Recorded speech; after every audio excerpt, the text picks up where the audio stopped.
We're going off to Turkey that is expecting an election this weekend. Some media outlets are calling this the most important election of 2023. So what does this mean for crypto? My co-host Emily has been following this quite closely. Emily, tell us what's going on over in Turkey.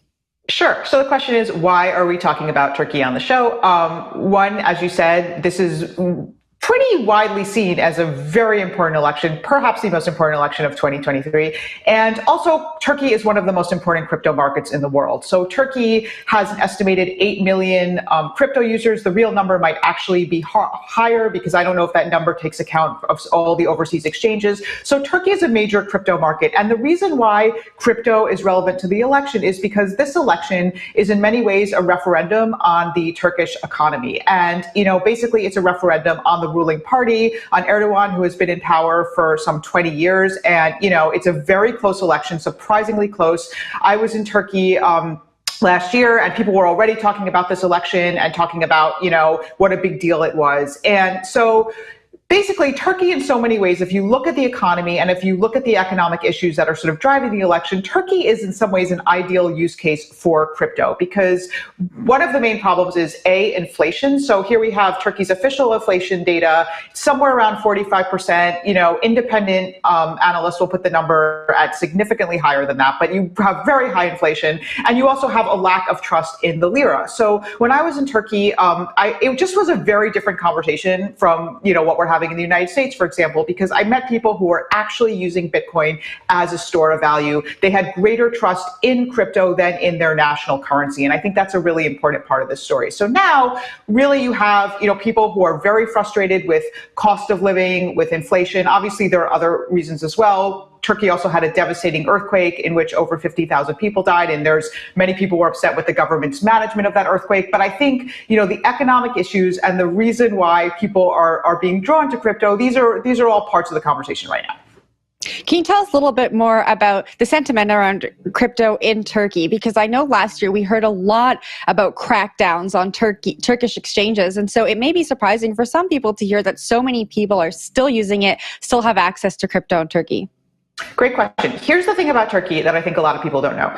Actually, the regulatory environment for crypto in Turkey is actually pretty friendly. I think that would surprise a lot of people. Now, to be clear, crypto is banned as a form of payment, but other than that, you can pretty much do whatever. I mean, at least that's sort of the sentiment, and that's what I heard. And I think this is really interesting. And another reason why this is relevant to the election is that when I was in Turkey, I asked a lot of questions. Okay, do you see tougher crypto regulation coming? Because you would think that Turkey would be tougher on crypto than it actually is. And what a lot of people in the crypto community told me, and now obviously this is quite speculative, but I heard it multiple times, was that the Turkish government would be reluctant to regulate crypto in a way that was restrictive before the election out of fear of alienating so many crypto users. And I think that's just such an interesting thing, right? Think about it. If Turkey has some 8 million crypto users, right? And this is an election in which every vote matters. You could see why the ruling party might be reluctant to restrict crypto use or to put hardline regulation before such an important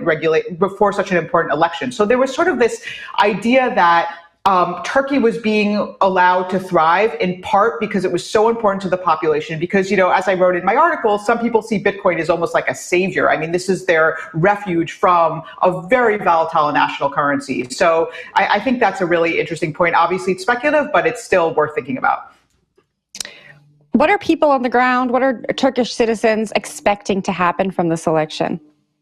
I don't think anybody knows. I mean, I think, this is a really, really important election. I mean, this is a leader who has been in power for some 20 years. This is a really close election. So I think that's what makes this election interesting, the fact that we don't know, right? The fact that we can't say, okay, this is in the bag, the ruling party's, we just don't know. And that's what makes this election so historic. But yeah, I mean, of all the people I've talked to, and I've talked to a bunch of people in recent days, nobody knows what's going to happen. But I think, generally there's a sentiment that whatever happens, there's going to be some pain to come because, part of the issue with the economy right now is that the government has had a very unorthodox monetary policy of basically trying to lower inflation by aggressively cutting interest rates, which is very unorthodox, right? And, there's a sense that whoever comes, if this if this government were to be out of power and there was a new government, we just don't know. Like, are they going to try to put in a more traditional or more conventional economic policy? But either way, I think people are expecting to see some short-term pain, economic pain, following this election, no matter which way it goes. Emily, thank you for giving us some insight there into your reporting. We'll be watching the election closely. It's happening, I believe, on May 14th.